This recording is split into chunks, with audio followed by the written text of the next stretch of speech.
isang committee hearing, inimbita si former Speaker Martin Romualdez. Kaya ako pumunta doon dahil doon eh. Kaya lang hindi dumating. Hindi dumating. Bakit hindi siya... Ayaw nyo bang imbitahan siya? Members of the media. Napakarami sana nating may tatanong kung sakasakaling imbitahan si former Speaker Martin Romualdez. Ang daming nagtuturo sa kanya. Tsaka nandito lang. Diniscredit niya. Alam niya ba, kayo ba'y may kopya ng kanyang affidavit na i-file sa ICI? Meron po kayong nakuha ang kopya? Wala. Meaning to say, the Philippine media was denied a copy of a most important affidavit or sworn statement executed by no less than the former Speaker of the House of Representatives? Sinabi niya sa ICI. Ito namang ICI, hindi ko maintindihan. Ba't hindi mo kanyo bigyan para ma-assess naman ninyo? Alam po niyo kung ano nakalagay doon? Isa na lang po. Bagamat di naman po kayo pinangalanan kahapon, pero may mga pasaring si Senator Lacson dun sa mga nangmamaliit, nangiinsulto daw sa Blue Ribbon hearing. Sabi niya, shut the F up. Sabi niya, your noise will not silence the truth. Neither does it provide any help in our investigation. Your noise cannot convict and won't even indict the malefactors of this flood control mess. Your comment on it. Sa palagay ko, hindi naman ako yun. Kasi alam ng kahit sinong senador na hindi pwedeng utusan ng kapwa nilang senador. Sa Senado, hindi naman pwedeng maghari-harian o magreyna-reynahan. Palagay ko, hindi rin ako yun. Hindi rin ako yun. At alam ko, hindi ako ang pinatutungkulan yun. You don't feel alluded to? I don't feel alluded to. Bakit hindi nyo po ipinurso yun? Kasi as you correctly pointed out, dapat nadikdik din si Yusek Traijib doon sa supposedly kaugnayan niya kay Yusek Bernardo. But hindi nyo po pinurso yun kahapon? Pati yung kay Maynard mo din po? Kasi iniintay ko nga na sila dapat ang pagmulan ng pag-uusap. Kung ako yung palaging nagtatanong, baka naman ako yung maingay na naman. Ayoko nang ako yung magsimula. Inisip ko lang na nando naman, nung sabihin ni Yusek Traigib na, kasi sabi ni Senator Kiko, kung dinideny mo yan, ibig mo sabihin sinungaling si Yusek Bernardo. Masasabi ko pong ganun, sabi niya. Sana nag-react di ba, si Yusek Bernardo. Bakit hindi siya nag-react? Alalahanin niyo, Yusek Bernardo was already admitted under the WPP. Kapag ang isang witness ay liar at hindi siya kumibo, baka ma-discharge siya as witness. Hindi niya ba kayang ipagtanggol ang kaso ng Estado? You should remember that the state must be assisted in prosecuting its cases. Mabigat ito, kaya nga tayo kumukuha ng testigo that will be placed under the WPP. Yun po yung pinaka-prinsipyo. Palagi kasing sinasabi ng iba, si Marculeta, palagi niyang dinidepensa si Diskaya. Mali po yun. I'm only trying to point out na gusto kong gamitin kahit sino. Nagkataon lang si Diskaya lang ang matapang out of the initial 15 contractors. Kaya ganun po nangyari. Gusto niya magpa-WPP dahil kaya na po na nangyari. Natatakot sila. Under the law naman, kailangan silang tulungan basta nag-apply sila. Nagkaroon nga ng problema lang na pinipilit ng DOJ yung restitution na siya ng Hindi kami magkaintindihan ng taong yung sa restitution. Alam naman niya na hindi totoo yun. Kaya palaging ganun ang usapan. At siya rin alam niya, under the WPP, ang sinasabi na confidential lang ay yung proceedings of the application as well as the action taken by the DOJ in relation to that application because that's under Section 7. Under Section 1, kailangan panatilihin mong confidential yun. Otherwise, you'll be penalized. So, pero kung pag-uusapan ay questions coming from us, hindi niya pwedeng gamitin yun. Tapos sabi niya, wala raw silang sinasabing restitution. It was no less than the then Secretary of Justice who floated that idea. Hindi namin basta-basta i-accommodate dyan. Kailangan bayaran niya yung kanyang mga pinagnanakaw. O yun ang pinagbasihan naman ng ating Senate President ngayon.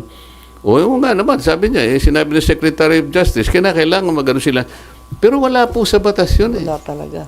We need to get more of these people kahit na mahirap kasi nga kailangan nating ma-identify yung ugat, yung pinakamalaking isda. Eh kung wala kayong protection na ibibigay sa kanila, ba sila magsasalita? Initially, he mentioned 17 congressmen. Meron po bang pinatawag na 17 congressmen? So, saan tayo pa? Ano sabi nila? Co-buddies.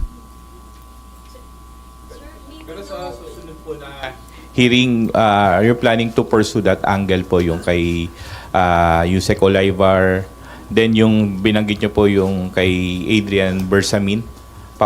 I-request nyo rin po ba na ipatawag yung Adrian Bersamin? Parang yan ang gusto ng media. Sige, gawin natin.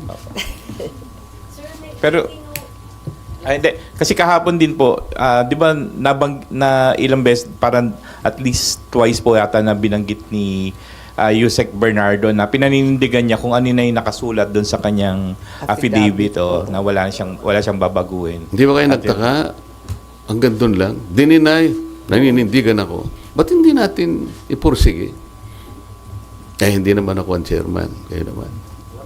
Sir, may we know sino-sino pong pumirma sa minority report? All minority members? 6 out of the 9 members of the minority. Kasama si Sen Aimee. Sir, I'm sorry sila. Ma'am, sinabi nyo kasi agree kayo sa laman ng minority report, may mga Yeah. pagkukulang sa nangyayaring hearing ngayon. Kasama po ba doon na gusto nyong isama sa investigasyon yung mga nilabas na video ni Zaldico? Ang sinasabi ko, kinakailangan imbestigahan yung nabanggit doon. Halimbawa, yung Paul Estrada, Mark Tiskay, sana ba yung mga yon, ano? Marami kasing sinabi doon na talagang napakabibigat. Kumbaga, critical leads in the investigation that need to be pursued. Tulad ng sinabi ni Senator Marcoleta, parating bitin. Yan, nababanggit. Tapos hanggang dun lang, papara. Hindi ba dapat pursigihin yun? Yung 8 billion na sinabi na ni Yusek Trigiv, hindi ba dapat tanungin din yan kay Yusek Bernardo at alamin din kung talagang kumpirmado. Ano nangyari doon? Kaya parang laging bitin eh. Laging may kulang. Laging pinapara. Whether on purpose or nakakaligtaan, talagang humihinto. Talagang bitin. Alam nyo, napansin nyo ba kahapon? Sabi ni Yusek Trigiv, dinideny ko po lahat yan. Sabi naman ni Yusek Bernardo, I stand by my statement. Ang sabi ni Chairman Senator Lacson, mahirap banggain yung mga facts ni Yusek Bernardo. Sabi niya kasi doon yung pinagkuhanan kanya ng yung sinasabi nating amount dito ay nanggaling sa GAA. Totoo yun. He was mentioning about 2.8 billion pesos. So alam ni Senator Lacson, nandun talaga. So mayroong resibo. Gusto ko ipurso yun. Di ba dapat? Kaya lang hindi naman ako ang chairman. So, with due respect to the chairman, dapat bigyan natin siya ng latitude. Marami sanang dapat i-pursue, di ba? Yung tungkol sa Cabral files nga ni Congressman Lian, sana na-pursue na rin na i-require yung DPWH kung public record rin lang, di ibigay na sa atin yung authenticated copy para wala nang pagdidiskitahan kung yung kopya ni Congressman Lian o yung kopya na sinasabing meron yung bilyonaryo at yung iba pang media at yung nabanggit na rin ni Chairman Lacson. Dapat ay dito makikita yung vigilance ninyo. Kasi kung hindi nyo napansin, bigla nilang sinabi in relation to the Cabral files, kasi we're talking about how are you going to authenticate or to validate the Cabral files. Tinatanong ko sa kanila, is it a private file or a public file? Is it a public document or a private document? Di sila kagad mga sagot. Bakit ko po tinanong yon? Kasi under the rules of electronic evidence, kasi yung Cabral files is an electronic document. It is the rules promulgated by the Supreme Court in 2017. It talks only about private document. Sinabi ng DPWH, this is a public document. So sabi ko, how do you validate that? How do you authenticate that? Alam niyo sinabi niya? Tinuro ang ombudsman. Turuan na eh. Sabi ko, ba't yung kakailangan Hindi naman mandate ng ombudsman silang kinakailangan daw ma-forensic. The law does not require a Bakit? forensic study on this. Bakit? Alam niyo kung ano yung sinasabi sa best evidence rule under the rule 4 of these new rules on electronic evidence? The best evidence, ikumpara mo lang yung, yung hard copy, Hard copy and the doon soft sa copy. electronic. Tapos na. It can be considered, it will be equivalent to the best evidence rule. Parang legitimate and original document na siya. Alam po yung sinabi niya, yung daw computer, ibinigay sa ano. So wala nang mapabalidate dito. Turuan na sila ng turuan. Ibig sabihin niya, binigay sa ombudsman, so it's up to ombudsman kung the ombudsman will start saying, we have validated this. So kung hindi ibabalidate na to, let's forget all about this. Ganun ba yun? The Cabral files is an extensive files. Kaya lang, sabi ko, I have to caution the committee. Congressman Lebiste is not competent to testify on the contents and entries of these files. This is legal. Hindi pwede ka kung siya, kasi hindi man siyang gumawa nito eh. Humingi lang siya. Ang pwede rin niya is testify the manner on how he accessed these files, how he obtained these files. So, ngayon po, napupunta tayo dun sa parang bitin na bitin eh. Parang walang gustong umusad eh. I can feel that. Just my personal opinion. Kung may susunod na hearing po ba, would the minority be willing to take the lead para ma-pursue yung ilang mga nakikita nyong butas doon sa hearing? What do you mean by that? Minority cannot lead. It's always the majority. I mean po, kayo po yung magpo-pursue lang doon sa mga points that you mentioned today.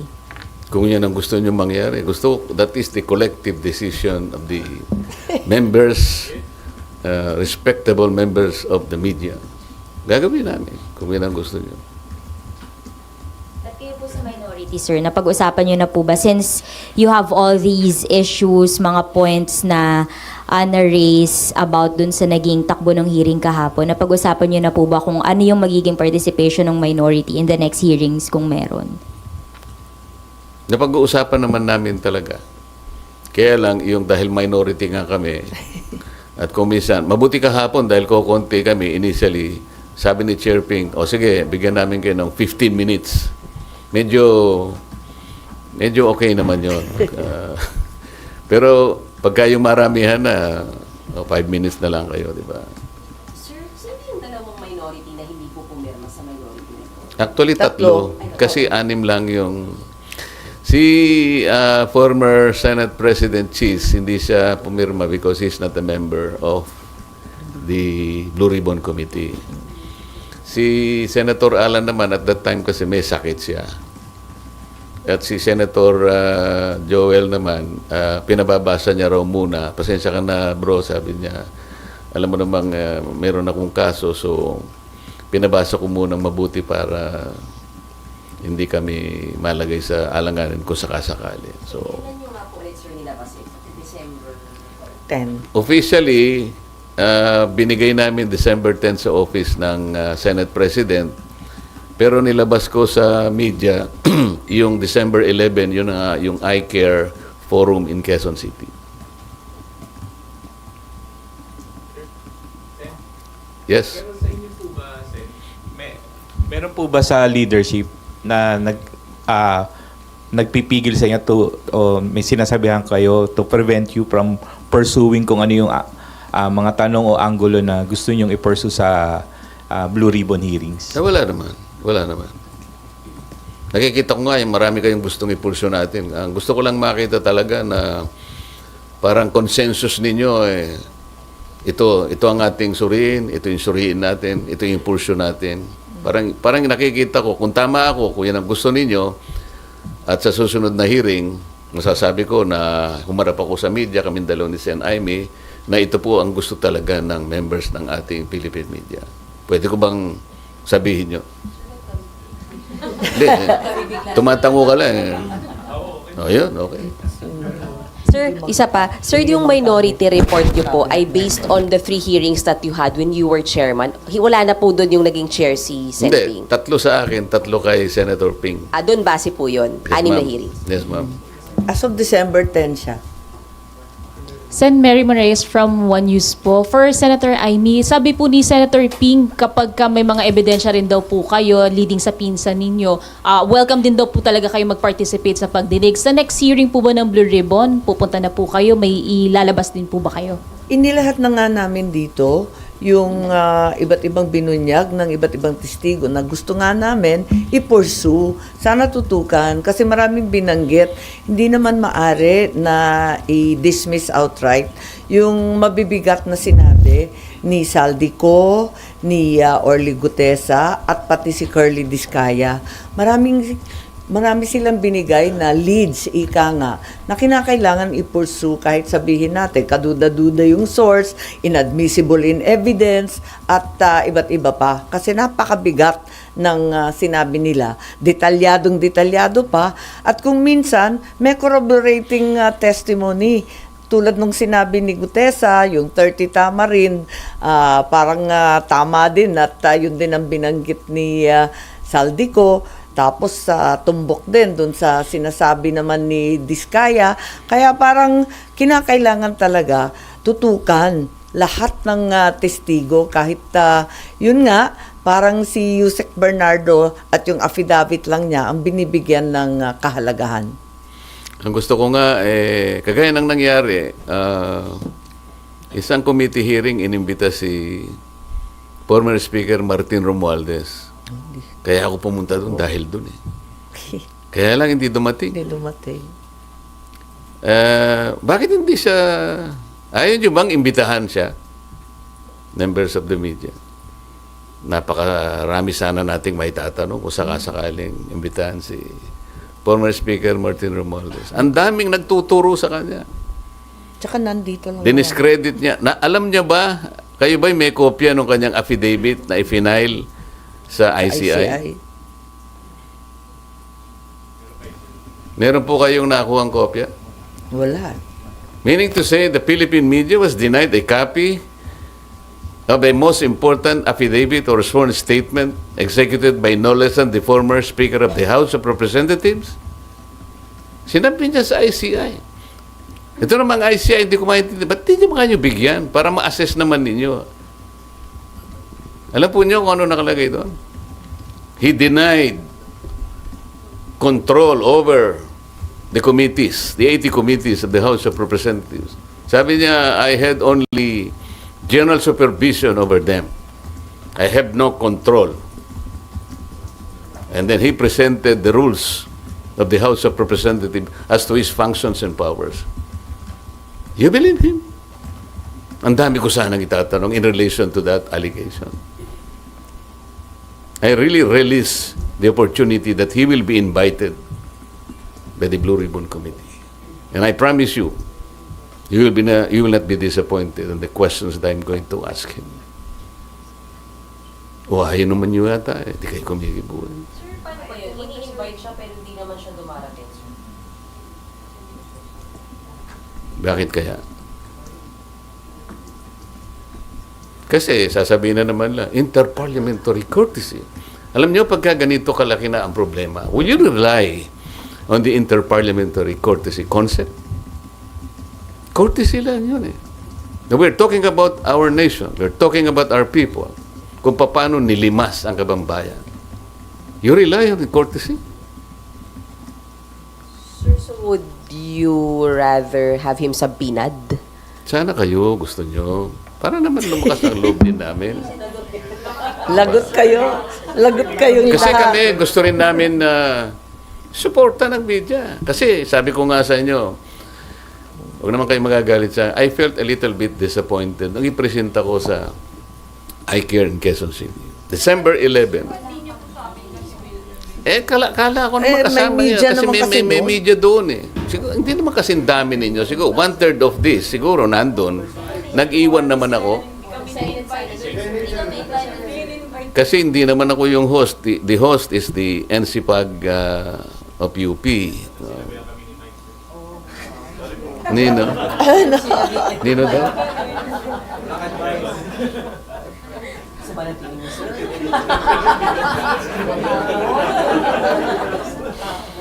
So ngayon, nandito na. I will make a copy available. Siguro isa na lang kasi ang kapal nito eh. Huwag nyo nang kunan ng exhibits kasi ang exhibit ganyan ka. Pwedeng soft copy po. Yung soft copy na lang, Mike, bigyan mo sila. Yari, Mike. I'm very sure at na sinabi ni Senator Amy at ako naman nagpapasalamat, talagang very supportive siya rito.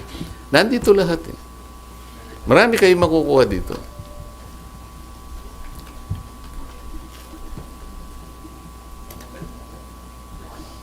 Sure. Singit lang po ng other topic. Okay. Isa lang. Yeah? Apo. Ano yun? Ma'am, hingi lang po kami Kung alam namin ang sagot. Apo, hingi lang po ng reaction dun sa final na impeachment complaint versus PBBM po. Tatanong ninyo ako. Isa na naman drama series na mukhang tatagal ng 1 taon.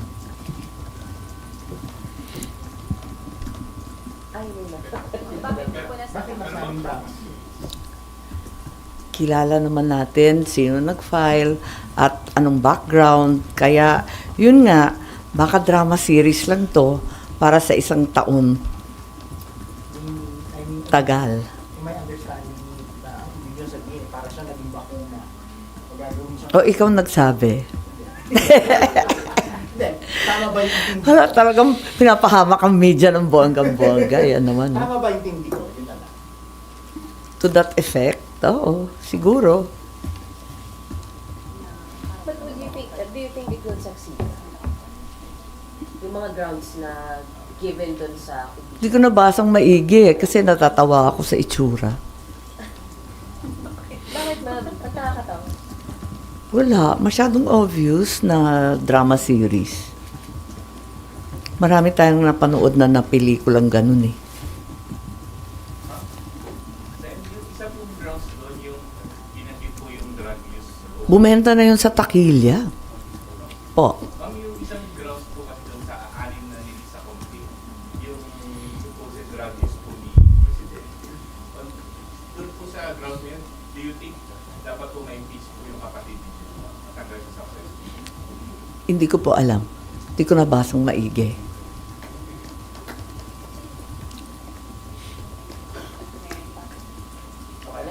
Tapos may impeachment complaint din kay VP ulit, ano? February 6 ang due date. Ayun. Nakakapagtrabaho pa po ba kayo ng maayos kung dalawang impeachment po yung aakyat dito sa Senado? Sakali lang naman, ma'am, sakali lang. Kung lulusot yan, Senator Judge kami pareho ni Senator Marcoleta. Pero hindi na ako magkokomento tungkol sa ikalawang impeachment complaint na inaasahan tutol kay VP Sara. Pero sa palagay ko, alam na ng Kongreso ang nangyari nung nakaraang eleksyon.